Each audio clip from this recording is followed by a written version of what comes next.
It's been called the people's instrument, a kid's toy and a tool for torture. I love the chaos. I've always been quite fond of the kazoo. Whatever you think of the kazoo, it's at least easy to play. And they just blowing it? No, you hum. Oh, hum. And that's what makes it the perfect instrument for an unrehearsed performance featuring a 10,000-piece kazoo choir.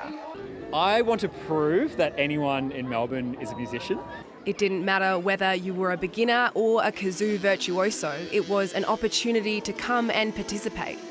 It looks a bit like a submarine. It sounds kind of like a mosquito, but kazoo enthusiasts are calling it the hum of the people. After a quick rehearsal, it was down to the main act and claiming the record for the world's largest ever kazoo gathering. Making beautiful, chaotic music. Organisers say the gathering at Federation Square as part of the Rising Festival almost doubled the previous record of 5,200 in the UK. I'm hoping that people feel like they've accomplished a wild piece of music. They've performed together, they've written a piece together, and they've played music together.